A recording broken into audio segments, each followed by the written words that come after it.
and welcome. My name is Angel. If this is your first video with me, welcome. My story is that I grew up in a cult. I grew up in a cult called the Children of God. I was there for 23 years and I left. I've been out for a little over a decade. And now I want to just tell the stories about what I went through and also the things that helped me heal, because I think that as human beings, we're all on some sort of healing journey. There's usually something difficult that we all will go through. And I just want to talk about the things that help. And then the things that I'm working on now, which I want to share, is I'm working on human connection, because I think that we all need human connection in order to survive. But growing up in a cult, I don't really have I had no reference for what a healthy connection was. I didn't see any sort of models of a healthy relationship. Every relationship was an abusive relationship, and even my relationship to God, like my therapist, is a wonderful therapist, but he also specializes in religious trauma. And he tells me that, look, like religious trauma is attachment trauma. And there's just an unhealthy attachment to the wrong things, especially when religion is used against you, which growing up in a cult, it was. And it's a really aggressive tool to use against somebody. So I'm miswired in a lot of ways. And I don't mean that to say that I'm flawed. I mean that just to say that I'm miswired. So in trying to become more connected with human beings, I'm like trying to unplug things and plug them in the right way.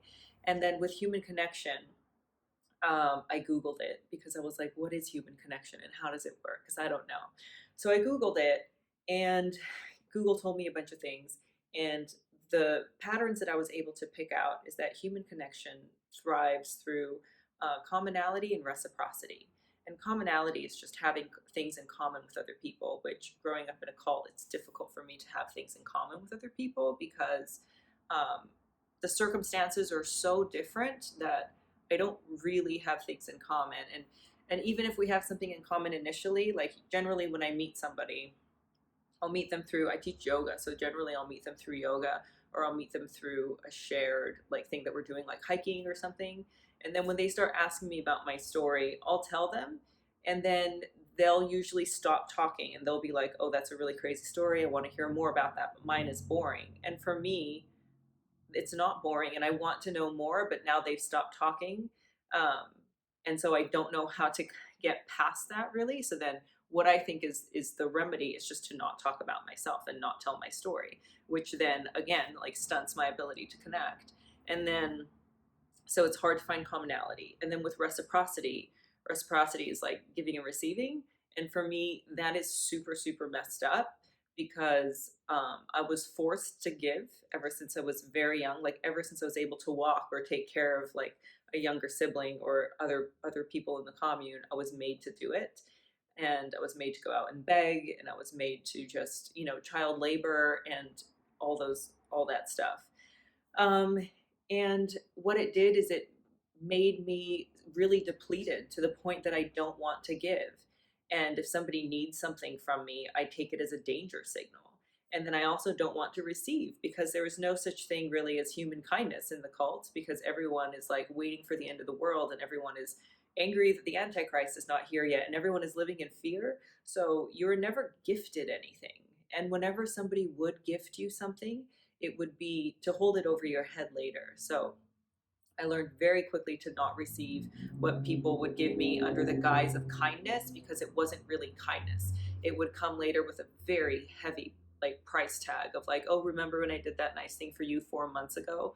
Now you need to repay it through doing this thing. And it would always be really, really skewed and just completely irrational. So I learned to not receive anything. And then in trying to like exist outside of that, outside of cult life, and try and be involved with the world and connect with regular human beings, how it translates now is like when somebody tries to give me a gift, I cannot receive it. And like I'm trying to get better at it. But when people would try and give me, it would be like something simple. Like somebody would be like, Angel, do you want a coffee? I'm going to like run across the street and get a coffee. I would immediately, no, I don't want one. So they would go get one and not get anything for me. And then I would go like 30 minutes later and go get myself one. And they would be like, why did you do that? Like, I just asked you if you wanted one. And I would be like, no, it's fine. Like, I didn't want it then. Or I would have to come up with an excuse for why I didn't let them be kind to me. And in my head, that's me being kind to them because I'm saving them from the burden of having to do something nice for me because it's such a chore. And I also don't want it to be used against me later. So in my head, this is a win. And in their head, they don't understand why I'm not like receiving a nice thing that they're trying to do. Um, and then in trying to date, dating is fun. In trying to date, it's very recent that I've allowed people to pay for anything for me because just growing up in that environment and then having men be like, oh, let me pay for your dinner. Oh, let me buy you a drink.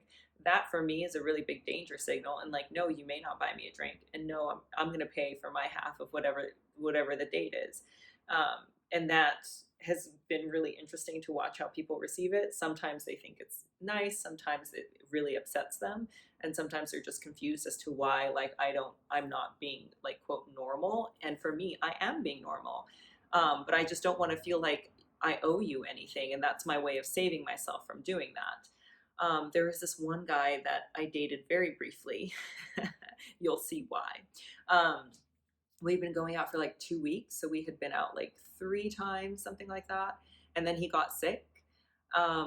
So he was sick, and we were texting a little bit, and he was like, "Hey, I don't feel really well. I guess I'm going to be here for a while. I'm going to be here for a few days. Like, come take care of me, lol."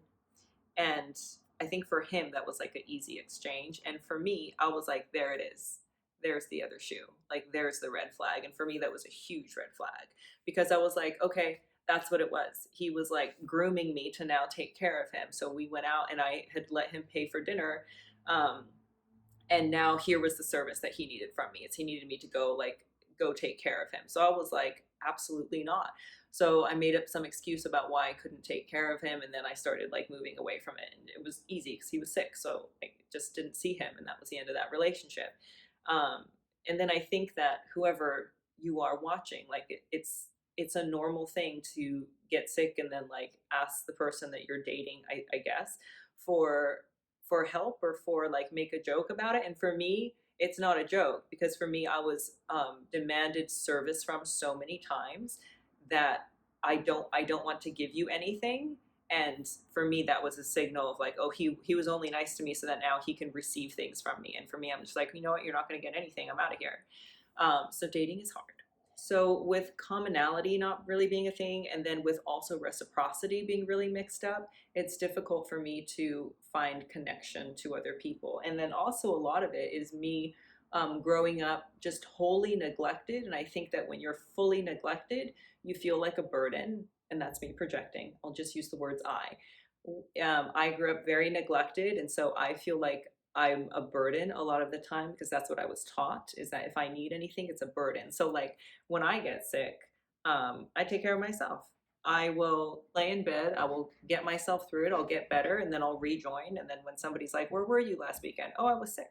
And that's it. That's 100% of the conversation. And then the person who grew up with a healthy like structure of relationships will be like, why didn't you reach out? Like it would have been an honor for them to help me, or they would have loved to help me. And for me, that just doesn't compute.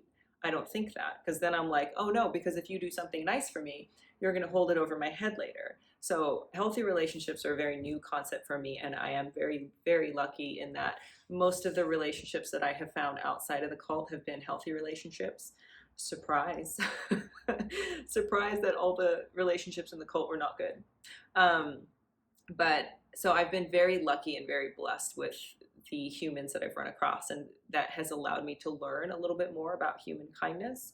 But I just wanted to share the struggles that I go through because I'm learning about commonality. And I think that as I share it, I don't think that I'm the only one who goes through things like this. So if you found any sort of commonality in the stories that I just told, or there's some sort of advice that you can give me, I would love to hear it. I would love to receive it, and just kind of repair that part of me that finds human connection really difficult, because I do think that, and I've seen it in my own life, that most of the healing comes from repairing the disconnection. So I want to connect to myself, and I want to connect to other people as well. So thank you for being here if you've watched this far. I appreciate all the love and all the advice that I do get, because it does help. I do listen to it because I know that I am kind of far back on the journey. I don't think I'm as far back as I think that I am, but I know that I have a lot farther that I want to go, and I know that the kindness and